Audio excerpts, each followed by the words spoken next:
Our recording is in progress. Okay, so we're gonna look at the Chumash. I'm gonna share with you an insight into a Rashi. We're gonna learn a Rashi and Chumash, but this is how you learn a Rashi and Chumash. And we will then, if we have a little time, we're gonna do a little bit, just a couple of interesting Chanukah tidbits. I hope everybody is having an enjoyable Chag Sameach. Wonderful things. There's so many exciting things that we have. Almost had Thanksgiving again. If you remember the last time that happened, we said, oh, it's not going to happen for another 900 years. It was pretty close.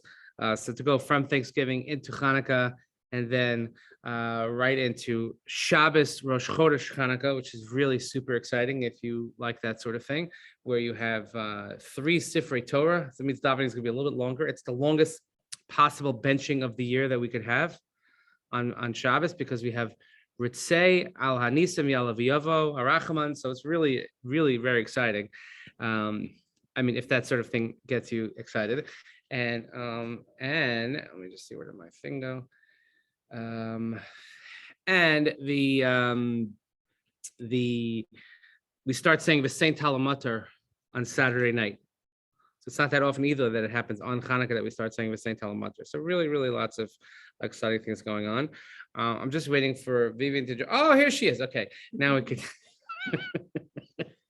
Just it never fails. I mean, it's like automatic. Okay, so if I would ask you, what's the story in the beginning of Mikeitz with Paro and the dreams, right? So right there in that statement alone, and we say Paro and the dreams, it's already kind of gives you a clue, but it actually, according to what we're going to see, might be misleading, right? So Miriam is sitting here. She's like, Miriam, you have to see Miriam here. She's like 12 months pregnant, and she's like, stick a fork in me. I am so done.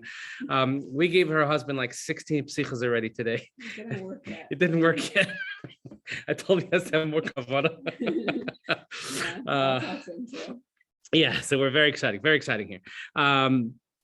So let's look at the text, and then you tell me what happens. Okay, so page 222 at the beginning of chapter 41. It's a rather long parsha, so it's going to be a long Torah reading this weekend. So it was the end of 2 years to the day. 2 years of what? 2 years that Yosef is there. But the whole idea is that the point of the story is that Yosef gets free because he is known to interpret dreams. That we saw the end of last week's parsha, how he interpreted dreams, and that skill or that skill set will come in handy for him and will provide him his freedom. And then, of course, we know what happens is that as a result of his interpretation of Paro's dream, he gets promoted to second in command, to viceroy. Gives you an idea kind of the liberal society in which Egypt was at the time, where you could take a guy out of jail and make him the vice president. Okay, usually, right? See, there was no, he couldn't get canceled. Usually they go to office and then they go to jail. But it's so anyway. So he's dreaming, and there he is. He's standing by the river. Yifos Marav Rios Pasar Veterana Ba'achov and Sheva Bras Chos Halos of Rakamina Yor Ros Marav Dakos Sofat Amora It's Baros Halos Vazayor Vatuchana Ros Ros Marav Dakos Bazar. Okay, by Kasper. Now I'm running through that intentionally, but we know the dream he has is you'll ask your kids, your grandkids at the Shabbos table, what was the dream of Paro?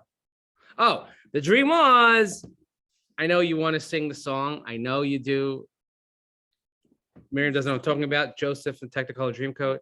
7 fat cows, 7 skinny cows. Okay.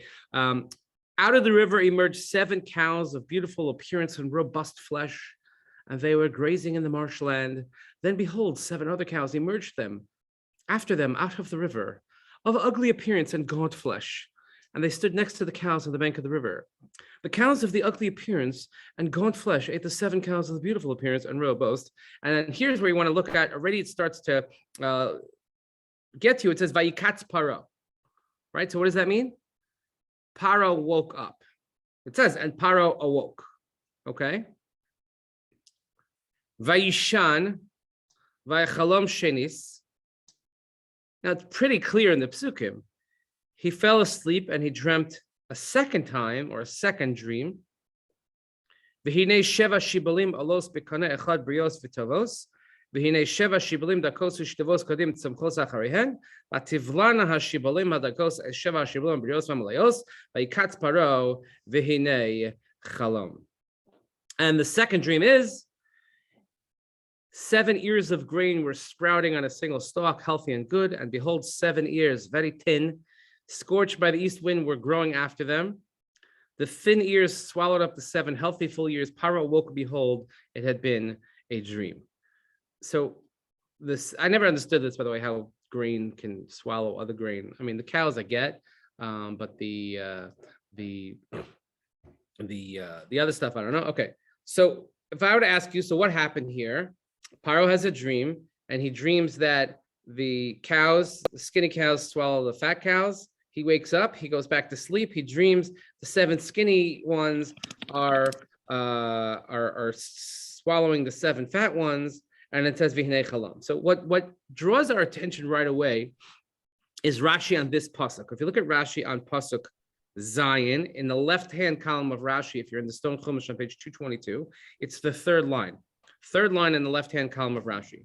It says V'hinei chalom, V'hinei nishlam chalom shalem lifanav v'hutzrach liposrim. Rashi says V'hinei nishlam, and it was completed, a complete dream. I'm just giving the literal translation of Rashi. V'hinei nishlam chalom shalem, and behold, a full dream was now completed in front of him, v'hutzrach lepotrim, and now it requires people to interpret it.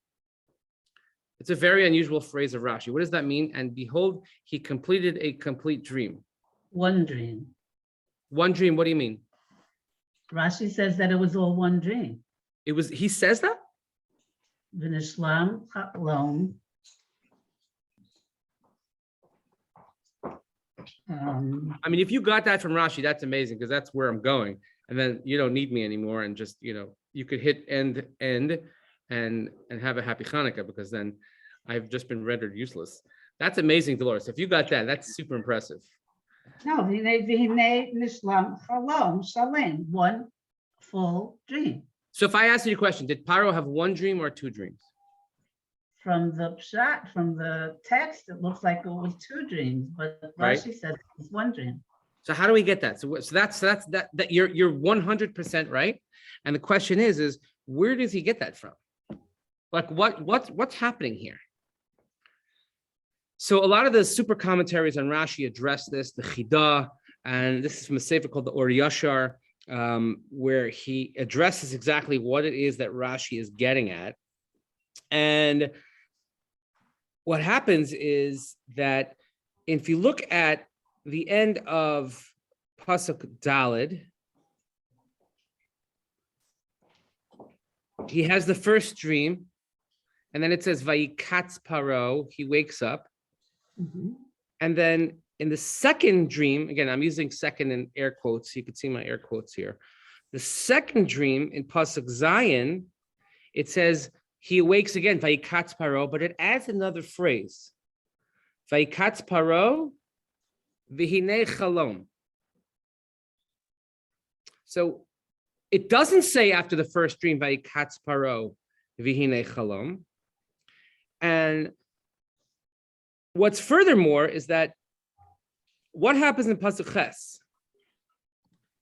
Vayihi baboker, vatipaem rucho, vayishlach vayikra es kol chartimei mitzrayim es kol chachameha. He gets up in the morning and they have this word vatipaem rucho. What is vatipaem rucho? His spirit was agitated. He was agitated. Rashi says, umitarpei rucheha. Mikashkeshes besocha kepa'amon. He quotes Unkelos, but he says, interesting, the word like a bell, mikashkeshes. It's like ringing inside of him. Vatipaim, it's almost like a not quite onomatopoeia, but vatipaim is like, did you ever wake up and you have a really bad dream and you're all like, you're tittering or you're all palpitating. You're agitated. That's what exactly the word agitate.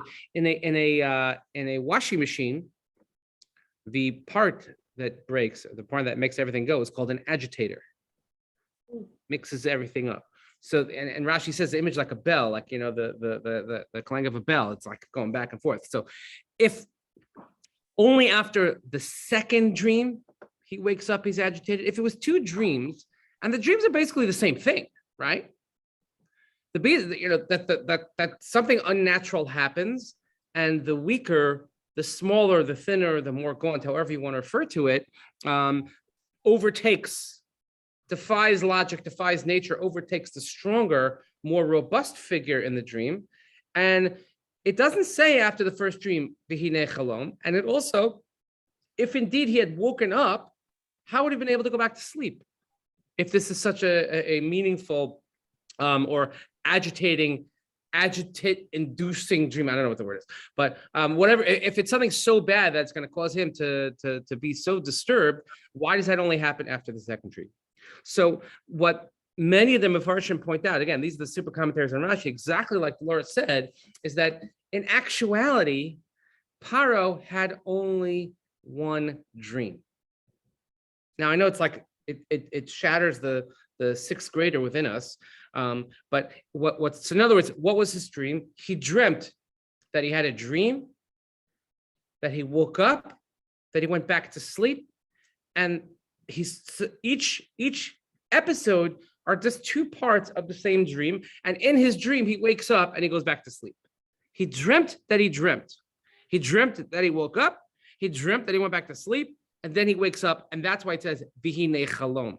He wakes up and V'hinei chalom. Oh, behold, it is dream. That's how Rashi says, V'hinei nishlam chalom shalem. He has now completed a full dream. And that's why now he can't go back to sleep. Okay, so when it says, Vayikatz paro, that's part of the original dream, because it says Vayhi Mikeitz Nasayim Yamim Uparo Cholem. Interesting. Also, it's using it in like the present type of tense. Not and he had a dream. Paro Cholem. He's dreaming. What's he dreaming? He's dreaming this. He's dreaming that. It's all part of one dream. It's all part of this present sort of exact process where in his dream Uparo Cholem, part of his continuous dream is the cows, the waking up, the going back to sleep, the sheaves, the waking up. Oh, now that is my dream. So it's kind of a trick question if I were to ask you, what did we talk about Paro's dreams? Maybe that's a misnomer. It's not Paro's dreams, it's Paro's dream. And what was his dream? His dream had two elements to it, or maybe you'd actually say three elements, because if you add in the fact that he woke up in his dream. Now, by the way, did you ever dream that? I mean, dreams are a very wild thing, by the way. Some people have very, very clear, vivid memories of their dreams, and some people do not.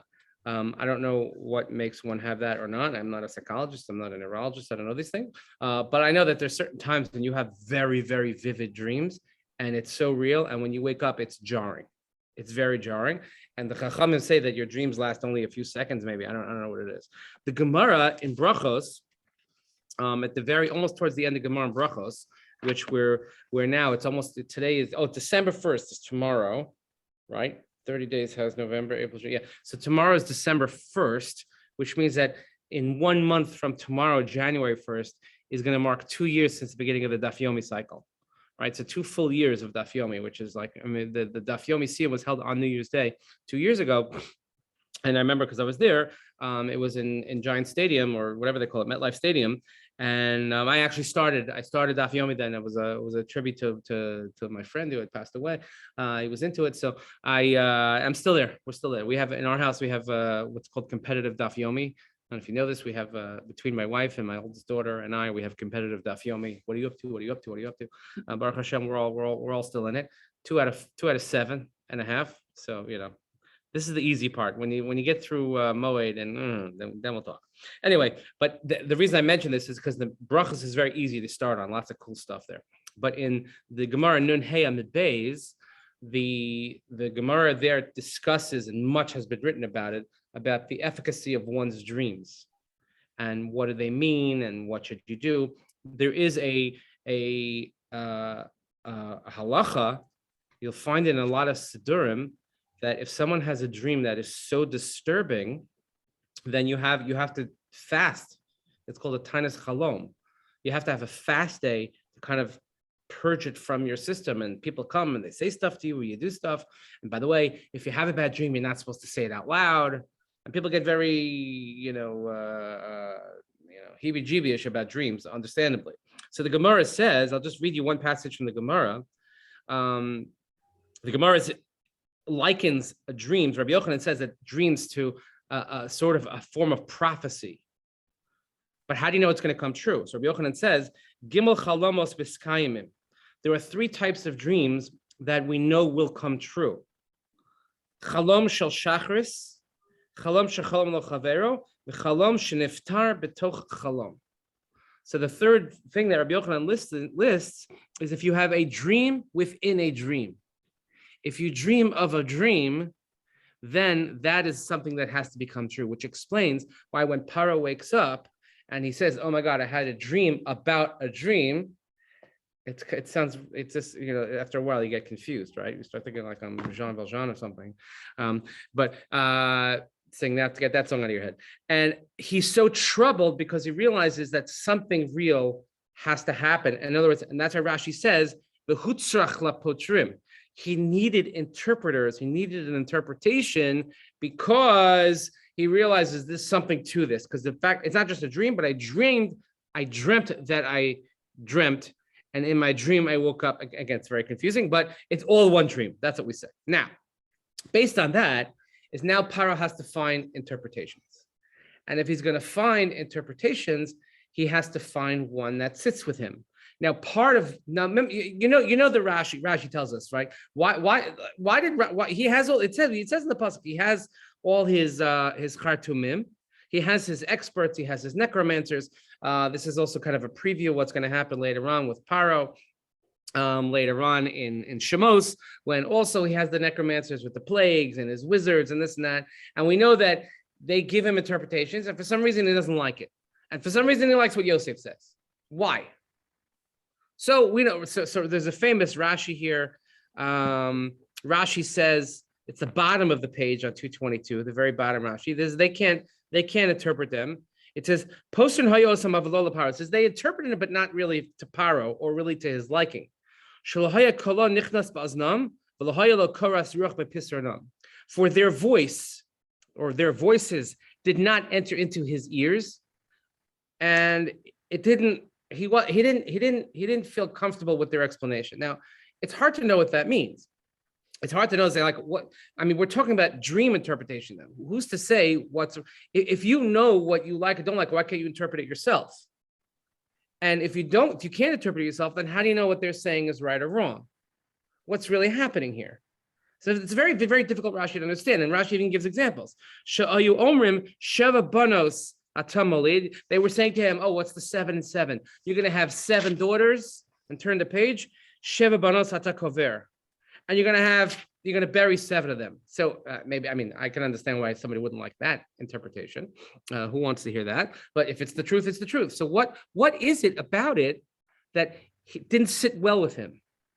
Sometimes people give you ideas, or people give you suggestions, or even interpretations or solutions to problems, and you're looking for help, and you're like, that's not it. That's not it. And by the way, that's the way with many things. When we're looking for help or creative suggestions, or trying to like, I just spent probably, I don't know, 2 to 3 months looking at dresses. I kid you not. You were a part of it? I was the part of it. I mean, I'm the one that gets them. That's a not such a well-kept secret in my house, is that I'm the one that gets the dresses. I'm the better shopper, far better shopper than my wife. Hates shopping. I like it. It's therapeutic for me. Retail therapy, we call that. I pick out, like, we had color schemes, this and that. So I get very involved. And so you pick you think something is good, and you're like, I don't know. So every person has their own sort of feeling, and everybody else in the world might think it's amazing, looks great, but I'm not feeling it. That's the term, right? I'm not feeling it. No. We did get Baruch Hashem, and only buy things that you can return, because obviously. So it's very, so according to what we're saying in this Or Yashar and the way that people explain this Rashi, I mean, Dolores, she just like said it at the get-go, because she's a genius, obviously. Yeah, right. Obviously, and look at, so when you read the psukim, it like will jump out at you in a second when you read the pasuk, and I deliberately didn't read it. Go back to pasuk ches. Read verse 8. Okay. So he's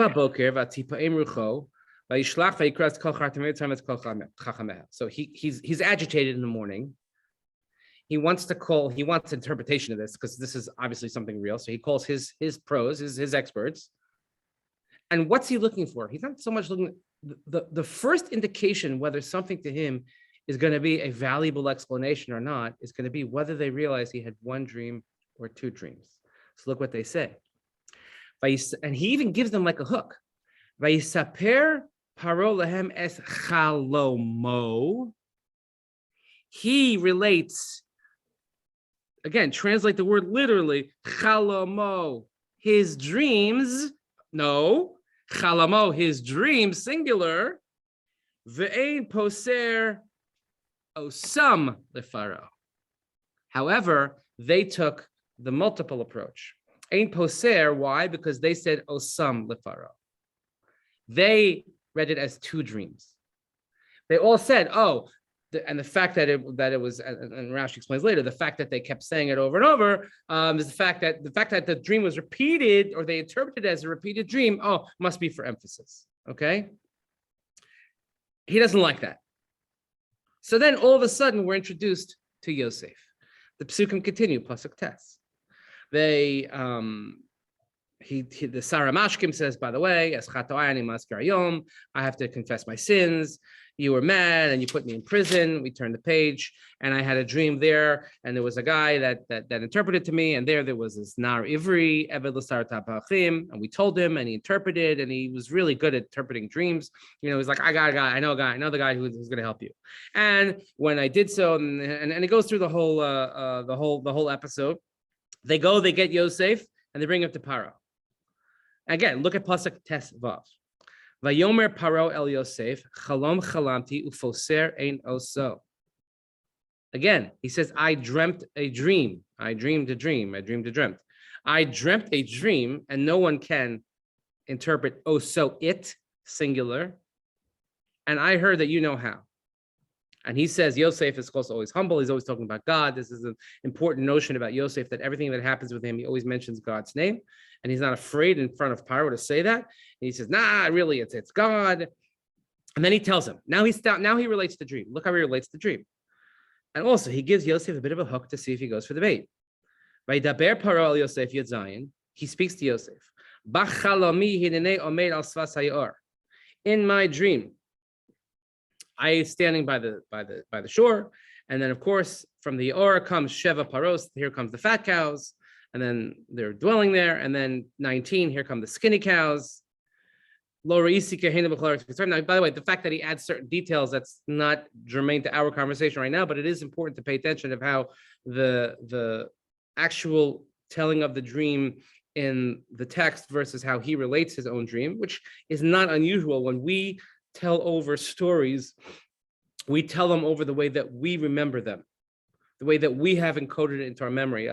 Cognitive psychologists for years have been studying about how we encode memory in our memory banks. And I remember this is I was a psychology major in college 100 years ago, and it was one of the only courses I actually enjoyed was cognitive psychology and the study of memory. And it's probably come a long way since then. And I mentioned this to you before, but I'll always mention it, is that there was a study, and I don't know why I remember this, but I remember this was a study by a guy named Ulrich Neisser, go figure, and he studied what's called benchmark memories. So we have benchmark memories, and they're always going to be, where were you when? So for a lot of people in generation, like in the 60s, is where were you when Kennedy was shot, or when you heard. Or there's a great Saturday Night Live bit about this, by the way, with Jim Belushi. Oh my God, you look it up in the archives; it's phenomenal. And then where were you when Reagan was shot, or where were you when the space shuttle exploded? And I guess for our generation is where were you 9/11?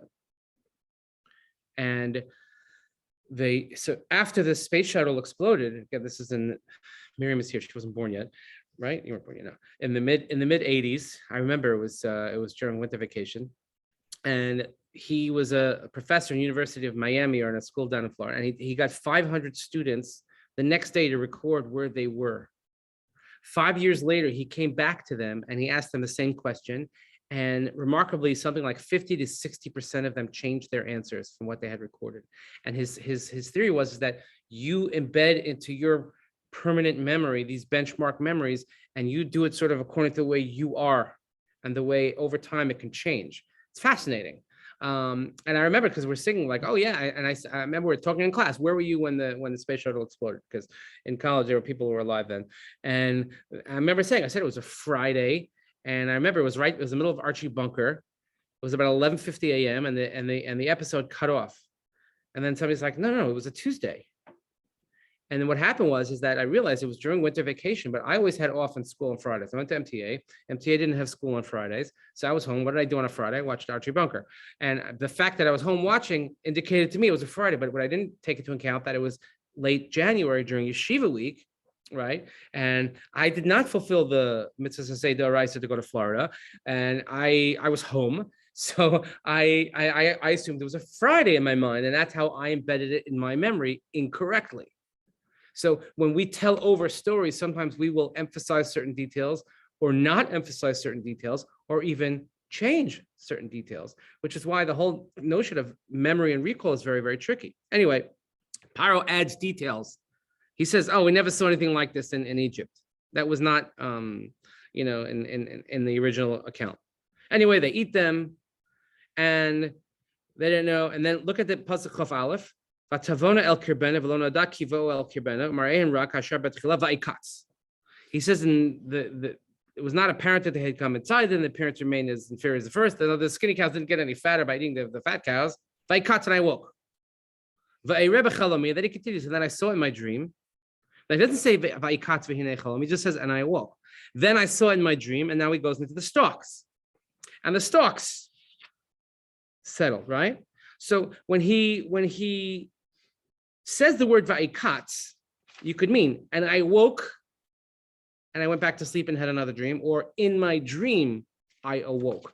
That's what we're trying to figure out, okay? So, and the next pasuk goes right into the Shibolim. It doesn't say, and after the second time, after that dream, it doesn't say va'ikatz, and I awoke, indicating that va'ikatz and I woke is actually part of the dream. Okay, so Yosef gets this. So look at page 226. Vayomer Yosef el Paro, Chalom Paro echad hu, es asher Elokim oseh higid leFaro. Now, normally, when we traditionally have read these verses, and it's very understandable to read them like this, is that Paro had two dreams, and what's Yosef saying to him? Oh, two of your dreams are really one and the same.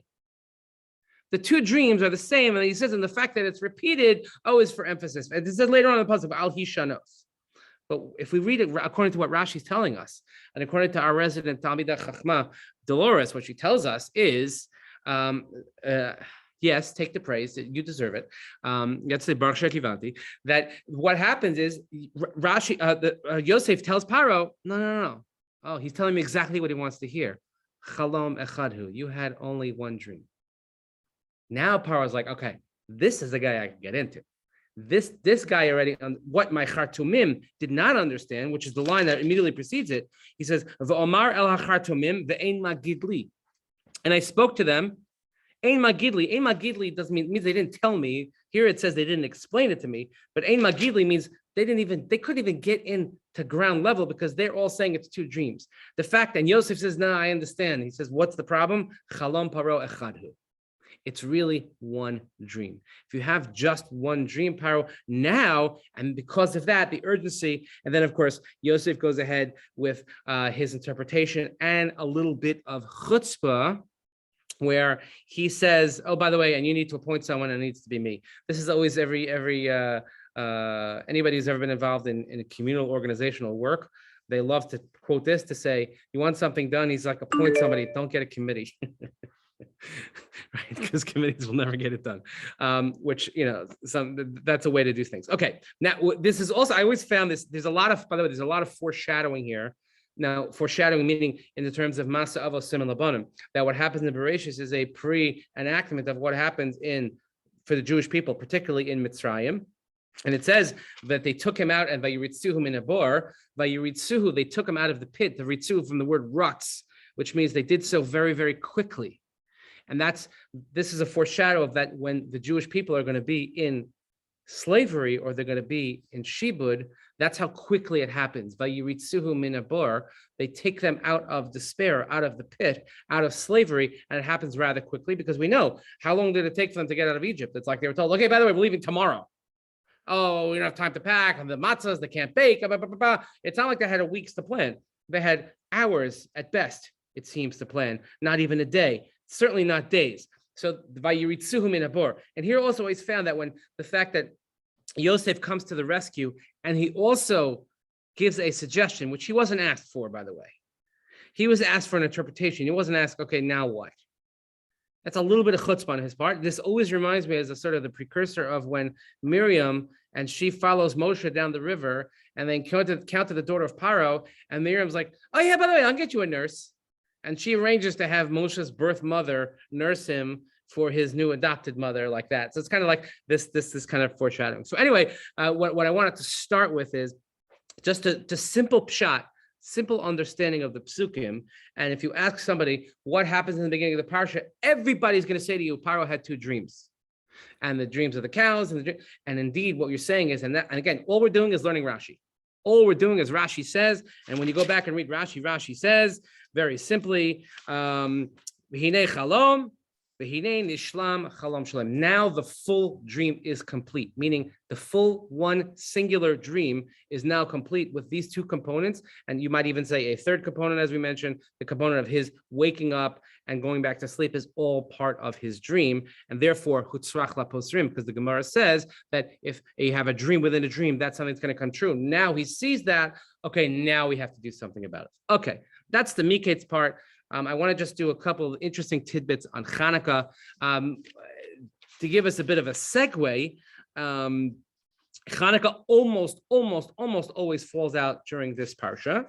Mikeitz is almost always read on Chanukah. I think last year was the first time in a long time that it was not, if I recall, because nothing was normal about last year, just like nothing is normal about this year. And if you turn to chapter 43, verse 16. People always ask, okay, so Chanukah falls here. So, there has to be some sort of connection. There has to be some sort of hint, a remez. So there are many levels of this.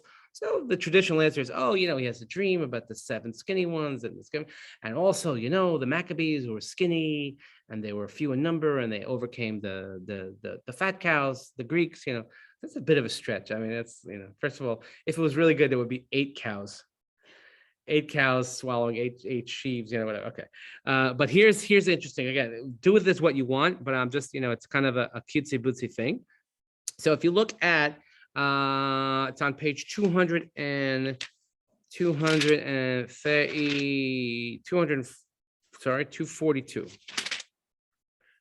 242.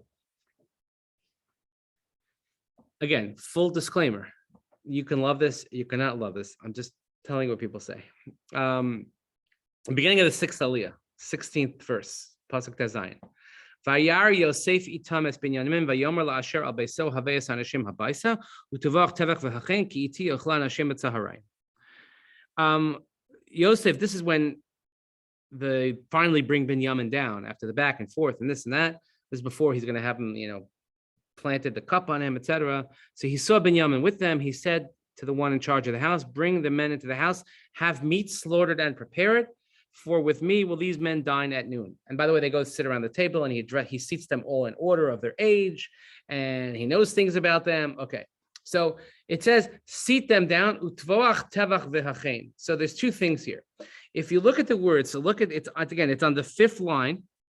You have to look carefully into the Hebrew. Okay, in the 5th line, utvoach tevach v'hachein. Okay, so if you look at the word tevach v'hachein, take the chet from the word tevach and v'hachein, and look what the letters spell. Chet, and then hachein, you have the nun there, you have a vav there, you have a chaf hey, a chaf and a hey. It actually, the words Chanukah, the letters of the word Chanukah are consecutively found in the Chumash, if you're into Torah codes, okay? Dina's already like shutting off the camera. That's it. I'm done with you. I don't need this anymore. Like, again, it's not my speed either. I'm just pointing it out to you, and it gets better. But wait, it gets better, because if you take the word utevoach tevach, what's the gematria of those two words together? Utevoach tevach. Okay. Well, let's do the two tevachs, okay? Because it's going to be the same for each one. Beis ches is 10 and 9 is 19. 19 and 19 is 38. Out of 6 is what? Fatifar. 44. What's the significance of 44? That's right. How many candles? Because we all know that, because everybody once gave $10 to the Telshi Yeshiva, the Telshi Yeshiva in Cleveland, and they sent you Chanukah candles every year. And then Pesach, they sent you the hockey puck charoset, if you remember that. But always the box of 44. Box of 44, that's how we know, because there's, if you do the calculation with the shamash, it's 44. And Tevach, right? Tevach is 18. Is what? 18. Hi. No, it's not. It's 19. 9 and 2 is 11, and chet is 8, right. But by the way, the rule in gematria is if you're off by 1, it's also good. It doesn't have to be exact. Close enough. Okay. One more thing in the parsha. We'll talk a little about Chanukah. So, if you look at the end of the parsha, it's actually brought down here in the notes of the. So Rav David Feinstein, Zecher Tzaddik Livracha, he has this. They always put in the Stone Chumash. They put his commentary. If you notice, look in the Hebrew side before you look at the English. Look in the Hebrew side. Many Chumashim have this, what's called the Simone Milsa, and it tells you if you want to know how many psukim are in a parsha. So it says here, you see the small print. You know, you got to like the small print at the end. It says Kuf Mem Vav psukim. That means there's 146 psukim. Every bar mitzvah boy, this is the first thing they look at. How many do I got? How many do I have? Okay. Yechizkiyahu Siman, Amatzia Siman. We'll see what that means. And then it says Yud Hey Lamed Yud Eved Siman. We'll see what that is. And then it says V'tevos Alpayim Chafei. And there are 2,025 words. Not such a big deal. So look at the note on the side. It always talks about the mnemonic in the Stone Chumash on the left column, on the left page, on the bottom of 249. What's called the Masoretic note. There are 146 verses in the Sidra, numerically corresponding to the mnemonics Yechizkiyahu, Amatzia, and Yeli Eved, I should buy my slave. And the Sidra contains 2,025 words. Okay, now he's going to explain it. This is from Rav David Feinstein, always.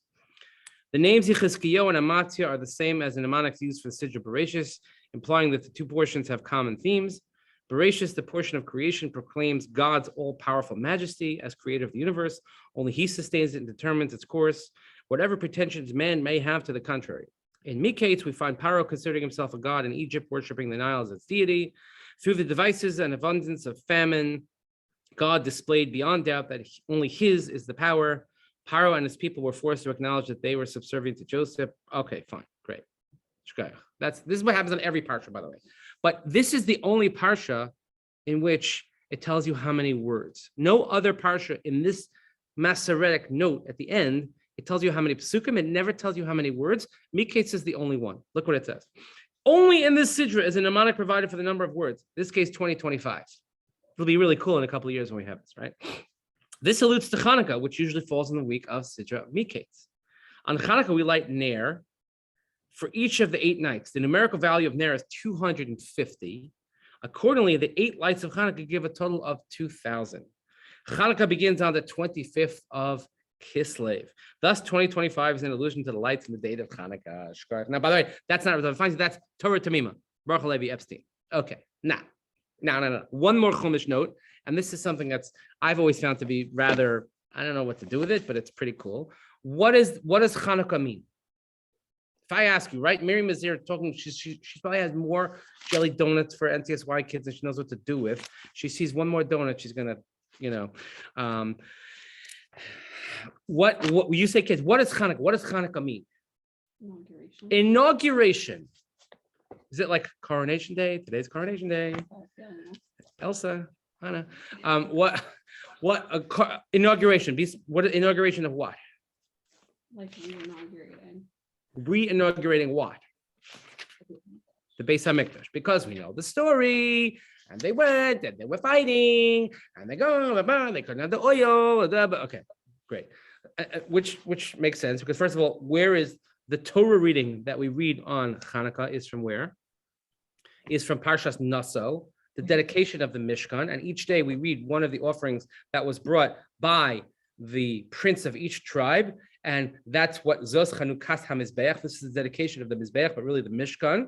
And the last thing we have is B'Ha'aloscha, which is the lighting of the candles on the last day of Hanukkah. So, and by the way, and what's the short of the Shiur Shel Yom, the special psalm that we read or the special paragraph we read every day in davening? Mizmor Shiur Chanukah.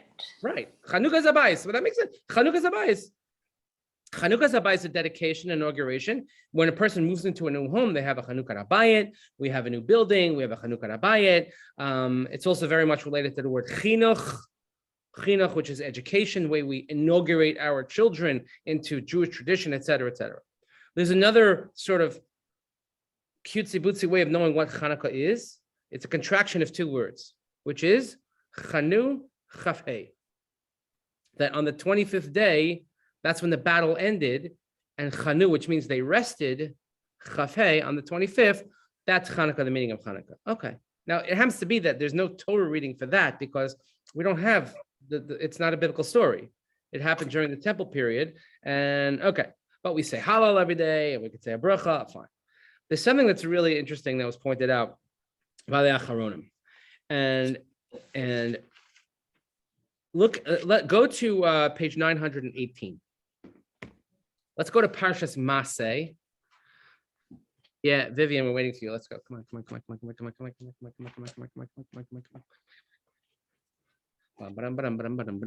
Okay, this is Parshas Maseh. Maseh is the journeys of the Jewish people when they left Egypt all the way to the land of Israel. Okay. Now, how many were there? Do you remember? Correct, 42. So the let's count. You can, if you want, you can do it in English. These are their journeys that they're going forth. Okay, so they went, now go where they went to. Okay, so they started from Ramses. It starting at Pasuk 5. So they went to Ramses and they camped in Sukkot. Okay, if you count, don't take my word for it. But if you get to the 25th stop and go to Pasuk, go to the next page and go to Pasuk Chav Ches. It's going to blow your mind, or it's really Chav Tes. And it says, and if you count it, it's the 25th stop.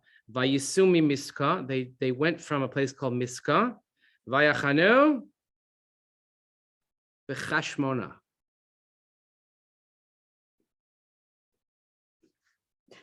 All right, okay. Chanu Chafei, the 25th stop, was a place called Chashmona, which is, again, this is all B'derech Remez, that we find that the significance of these dates and days in the calendar. Okay, fine. So Chashmona, the Chashmonaim, et cetera, et cetera, et cetera. I always wanted to spend Hanukkah in Chashmonaim. It's got to be really, really cool over there. I've never done it. One of the coolest things I have done, though, is I used to, on the 7th or 8th night of Hanukkah, I would just take a bus to the streets of Yerushalayim, and everybody lights the menorahs outside, and you see the whole city lit up. It's really something phenomenal. I'll share with you one final point before we go back to our donuts, and that is that we lighting 8 candles, and this is from the Maral. I probably said this to you before. I always find it worth repeating, and that the significance of the number 8 versus the significance of the number 7. Number 7 represents everything in the world that is what's called teva, is natural, normal, although we've completely forgotten what natural and normal is anymore. But there are 7 days of creation. There are 7 days of the week. 7 represents everything that is in a regular cycle of Shemitah, etc. Sheva. Shmona, 8, represents that which is above the level of nature. Okay, so for instance, a baby boy on the 8th day of his life, we do the most unnatural thing is that we make him complete by taking something off. And that's Shmona, okay? So 8 represents everything that is above Lamala Min HaTeva. Therefore, Chanukah, which is celebrated for 8 days, represents that which is above the level of nature. They shouldn't have won the victory, or the oil should not have lasted. Okay. And by the way, what's the Hebrew word for oil? Shemen. Shemen, which is the same root as Shemona, Shemen. Okay. So I see Rachel. What do you have? Is that like the dish detergent there? That was honey. It was dripping everywhere. Oh, honey. Okay, so I wish you had some oils. We could do some like an in-person experiment here. But when you have, you know what happens when you put water, which is this earth and which is normal, and what happens when you put oil in it? The shemen goes to the top. The oil rises to the top because it's above nature. That's what Maharal says. So when we light the 8 nights of Chanukah, Shemona, with shemen, we have to recognize what HaKadosh Baruch Hu does for us in nature, but also anything that is one above nature. And they said that's the same when a person says Shema. Shulchan Aruch says that when you say Shema, we cover our eyes, and you're supposed to have specific intentions when you say the word Echad. That's why some people like to schlep it out. Echad. Like people like really, like feel like they're coughing up a lung or something, and they like to be heard. A lot of people like to be heard in davening. There's always the Alanisim guy or the Alav guy. Like they're going to rush through all Shemona Esrei just so they can let everybody know that they remember to say Alanisim. Like you're like a Magen Abraham, Alanisim. Some guy in the middle of Shemona Esrei. There's always that guy in shul. Okay, but when we say Echad, so Aleph Chet Dalet, Aleph you have to have in mind there's one Hashem, only one. Chet is that God is, there's 7 heavens, and then he's even above that. Again, that's Chet is above what we sort of know to be our realm. And then Dalet is 4 corners of the earth. That's what we're supposed to have. But again, it's the same idea of Shemen, Shemona, and everything that is Lamala Min HaTeva. So we recognize on this holiday everything that is normal, natural, orderly, and plus we also recognize the miracles that God does for us above and beyond the level of nature. So look, we should all have bizocha to see all the miracles in our lives, because there are miracles every single day. If you woke up this morning, that is a miracle. And I say to people that the most important bracha you could say any day of your life is Asher Yatzar. God willing, we'll have good news, really soon after a few more psichas. And anybody who goes through that, and you have Mirz Hashem, a healthy child, like 8 million things have to go right. It's all miracles. It's nothing. Anybody who goes through that and doesn't believe in God, I'm sorry, I have a hard time with that. Like it doesn't just happen because things collided in space. There's a master plan in all of this. So we should all be zocha to see the master plan, see the miracles in our lives, and we should all be zocha to learn such tremendous Torah from Dolores for many, many years to come, because she's like so much to offer. You're going to be made famous. This is going on YouTube, and tens of people will see this. So this is really again, have a wonderful Chag Sameach, happy Chanukah, and I'll see you all next time. Thank you. Thank you.